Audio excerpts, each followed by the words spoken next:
Ministeerri muummee Abiyyi Ahmad mariin biyyoolessaa hunda hammatan akka milkaa'u adeemsasaa haala fudhatama qabuun gaggeeffamuu qaba jechuun dubbatanii. Muummee Abiyyi barreeffama jimmata har'aan tanaa karaa miidiyaa hawaasummaa isaaniitiin qoodaniin adeemsichi fudhatama kan argatu ammoo yoo hundi keenya komishinii marii kana adeemsicha olaantummaadhaan hogganu karaa adda addaatiin deeggarree fi onnachiifni qofaadha jedhanii. Abiyyi kana kan dubbatan erga kaafa'u ONLF waliin ta'uudhaan marii biyyoolessaa karoorfame ilaalchisuudhaan hin hirmaannu jedhan booddeedha. Itti dabaluudhaanis ammoo dhimma kana kallattii faallaa dhaabbatanii ilaaluun ammoo gocha seenaadhaan nama gaafachiisu jechuun Abiyyi Ahmad dubbatan. Kanaan ammoo Abiyyi Ahmad paartii KFO'dhaa fi ONLF akeekkachiisuu isaati fakkaata. Abiyyi akka jaanitti qaamni hundumtuu ammoo miira maatiin adeemsa marichaatiif kan geessaa ammoo gumaachan hirmaannaa isaanii haa mirkaneessanii malee ammoo kaan afeerree kan biraa ammoo afeeramaa gochuun ilaaluun ammoo itti gaafatamummaa seenaa jalaa bilisa nama hin taasifne jedhanii jiru Abiyyi yoo dubbatanii. Kana malees Abiyyi akka jaanitti dhaabbileen siyaasaa mormitoo akka maricha irratti ammoo hirmaataniif qofa osoo hin taane akka abbaa adeemsichaatti milkaa'ina adeemsichaatiif ammoo waan barbaachisu hunda akka taasisaniif ammoo kabajaaniin gaafadha jedhanii jiru. Haa ta'u malee dhaabbileen siyaasaa jajjaboon kan akka adda bilisa baasaa Ogaadeen, Kongireesii Federaalawaa Oromoodhaa, adda bilisummaa Oromootii fi kanneen biroo ammoo sababbiiwwan adda addaa himuudhaan marii biyyoolessaa Itoophiyaan adeemsisuudhaaf jirtu irratti ammoo akka hin hirmaannes himuun isaanii waan dhiyoo kana yaadatamudha. Dura taa'an paartii KFO Profeesar Mararaa Guddinaa ammoo turtii tibbana miidiyaalee garaagaraa waliin taasisaniin sababbii mariin biyyoolessaa kun ammoo qaama walaba ta'een hin gaggeeffamneef akka hin hirmaannes himanii jiru. KFO fi gama kaaniin ammoo adda bilisa baasaan uummata Ogaadeenis kanuma hime. Mariin biyyoolessaa akkana ammoo qaama walaba ta'een gaggeeffama malee mootummaa yookaan paartii biyya bulchuun ofiin ammoo garee uummatee toos hin qabu jedha Profeesar Mararaa Guddinaatiis. Gareen hunduu irratti walii galuu qaba jechuudhaan Profeesar Mararaa Guddinaadhaa sababbii hin hirmaanneefis kan himan ammoo qaamolee hidhatanii bosona keessatti argaman adda bilisa baasaa uummata Tigraay kan ta'e TPLF fi gama kaaniin waraanni bilisummaa Oromoo WBOnis hirmaachuu akka qabu Profeesar Mararaa Guddinaadhaa ibsa dhiyeenya kana kennaniin beeksisanii jiru.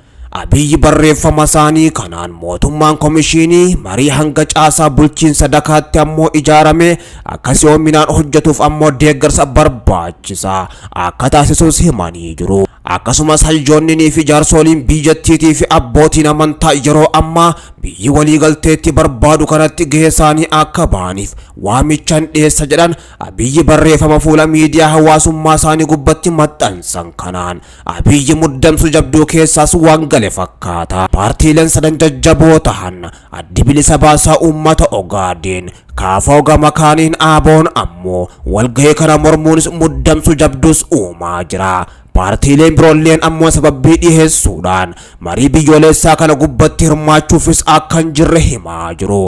Koreen idil addunyaadhaa waraana kaaba Itoophiyaatiin wal qabate yakka dhiittaa mirga namummaa raawwatame qorachuudhaaf hundaa'e deeggarsa maallaqaa akka hin arganne jechuudhaan Itoophiyaan iyyata dhiyeessitus ammoo kufaa ta'ee jira. Yaa'ii waliigala UN'n kamisa kaleessaa kan koree baay'ataatiin gaggeeffame irratti ammoo murteen kun darbu Rooyitersis gabaasee jira.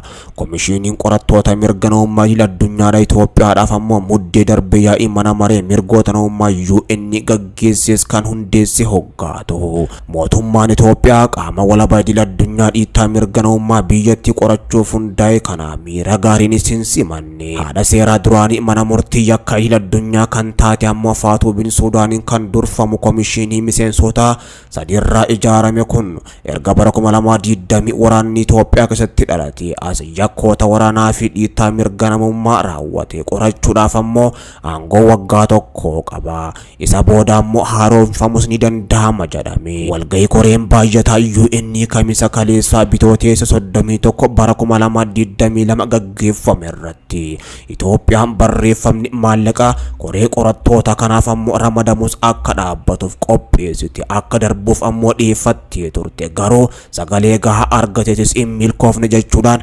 AFP'n gabaasee jira. bakka miseensonni dhaabbata biyyoota gamtoomanii 193 argamanitti yaada Itoophiyaan dhiyeeffate irratti ammoo sagalee kanneen kennan namoonni 27 yaada Itoophiyaa deeggaranii 66 ammoo ni morman 39 ammoo sagalee osoo hin kennin hafanii. Haala kanaan ammoo koreen baay'ata UN kun komishinii walabaa dhiittaa mirga namummaa Itoophiyaa keessatti raawwate qoratuuf maallaqas akka ramaduu fi akka deeggarus murteessee jira. Koree waldaa fannoo diimaa idil addunyaa ICRC meeshaalee wal'aansa fayyaa gara Tigraay erguudhaaf ammallee akka rakkataa jiru hime. Torbee darbe mootummaa fi humnoonni Tigraay deeggarsa namummaa akka hin gufanneef jecha dhukaasa dhaabuu ibsanis ammallee qormaatiin isa mudachaa jiraachuu himee jira jaarmayaan kuni.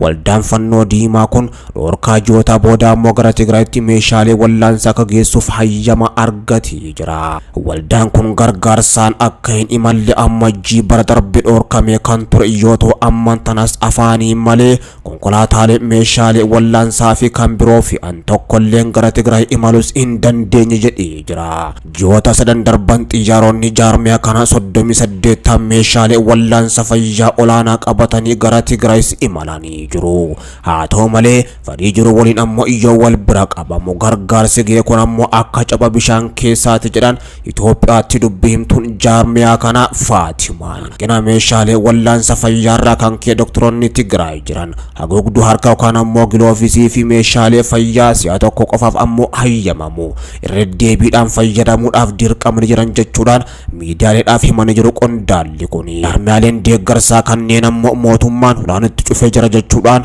irra deebiidhaan wayitii komatanis ni dhagahamu. Mootummaan Itoophiyaa garuu ammoo himannaa kanas ni haala. Mootummaan biyyaa gama isaatiin akka ummanni gargaarsa hin arganneef ammoo hulaa gargaarsaa kan cufaa jiru anaa miti TPLF jechuudhaan himata. Warri TPLF ammoo gama isaaniitiin humna mootummaa Abiy Ahmadii fi humna addaa naannoo Affaar gama kaaniin fannoo Amaaraatii fi waraana Shaabiyaatu daandii cufee ummata keenya beelaan fixuudhaaf hojjechaa jira jechuudhaan himatu. Kana ammoo mootummaan Abiy Ahmadis waakkataa jira. Lammiileen Itoophiyaa mana hidhaa fi buufataa turtii Jiddaa fi naannawa ishee jiran biyyatti deebisuun ammoo har'a eegalee jira. Ganama kanas lammiileen 393 gara biyyaatti deebi'anii jiru. Lammiilee 102 Suudi Arabiyaa irraa gara biyyaatti deebisuudhaaf karoorfame keessaa lammiileen 80 tahan kan argaman mana hidhaa fi buufataa turtii Jiddaa fi naannoo ishee keessatti akka ta'edha. Har'a balalii 4 taasifamuun manneen hidhaa Jiddaa irraa lammiilee 1,000 Suudi Arabiyaa irraa ammoo 438 gara biyyaatti ni deebi'u jedhamee eegamaa jira. Hojii lammiilee mana hidhaa Suudi Arabiyaa haala rakkisaa keessa turan gara biyyaatti deebisuu hojjetamaa jiru. Guyyaa tokkotti ammoo Riyaad irraa lammiilee 936 galchuun kan danda'ame yoo ta'u har'a ammoo ganamas namoonni 393 galanii jiru. Bifa kanaan ammoo otoo xiyyeeffannoon namoota 80,000 caalaa mana hidhaatti argamaniif kenname jechuudhaan namoonni hedduunis dubbachaa jiru. Yuunivarsiitii Dambidollootti barsiisaa Amaaneel Baalchaa marsaa lammaffaadhaaf yaalii balaliinsa xiyyaara dirree buufataa xiyyaaraa magaalaa Dambidollootti taasisee jira. Barsiisaa Amaaneel Baalchaa marsaa tokkoffaadhaaf diroonii kalaqee agarsiisaaf ammoo dhiheessuudhaan milkaa'inaan balaliisuudhaan beekamtii kan argate yoo ta'u guyyaa har'aan tanaatis dirree buufataa xiyyaaraa magaalaa Dambidollootti xiyyaarota meeshaalee naannootti argaman irraa ammoo kalaqe. Bakka bulchiinsaa fi hawaasni argamanitti ammoo yaalii balaliisuudhaan kan taasisellee milkaa'ee jira. Sakatta'insa jibbaataa bilisiginnaan baafattee humna waraanaa guddaa bobbaasuun gaggeessaa jirtu kan ammoo waraanni bilisummaa Oromoo WBO'n irra aanuudhaan mooraa diinaatis akka malee raasaa jira. Naannoo Finfinneetis Sandaaffaa Sulultaa waliin citii dabalatee ammoo lixa Shaggar bakka hedduuttis lolli jabaan WBO fi humnoota mootummaa jidduuttis gaggeeffamaa jira. Otuma humni mootummaa kibba lixaa fi gama kaaniin kaaba Oromiyaatti lolaa jiru jiddu galeessa Oromiyaatis waraanni bilisummaa Oromoodha humnoota mootummaa Abiy Ahmad kokkee qabaa jira. Humni mootummaan Abiy Ahmad meeshaa gurguddoo baadhachiisuun bobbaasaa ture. Gama kibbaa fi lixaatti ammoo jiddu galeessa Oromiyaa lixa Shaggarii fi bakka adda addaattis hedduun isaanii meeshaa wajjin oggoramanii akka jiranii fi waraanni bilisummaa Oromoo WBO'n ammoo dura dhaabbachuun rukutaa jiraachuutu himamaa jira. Kana malees ammoo ijoolleen Oromoo lixa Oromiyaattis bakkoota hedduu qabachuudhaan milishaa dhiitee kufaa Oromiyaatii fi humna addaa Oromiyaas hedduu boojitee jiraachuus beeksiftee jirti. Akkuma kibbaatti lolli kaaba Oromiyaa wallottis gaggeeffamaa kan jiru hoggaa ta'u waraanni bilisummaa Oromoo kaaba Oromiyaa walloo ammoo humna addaa Oromiyaatii fi milishaa dura dhaabbachuudhaan ofirraa qolachaa akka jiruu fi gama kaaniin ammoo 17 barbadeessuudhaan gara 20tti kan siqanis madeessee jiraachuu waraanni bilisummaa Oromoo WBOn kaabaatis beeksisee jira. Lolli jabaan Oromiyaatti gaggeeffamaa kan jiru akka mootummaan Abiyyi Ahmad murteessee itti galeen ijoolleen Oromoodha mootummaa Abiyyi Ahmad dugda kutaa waan jirtu fakkaatti.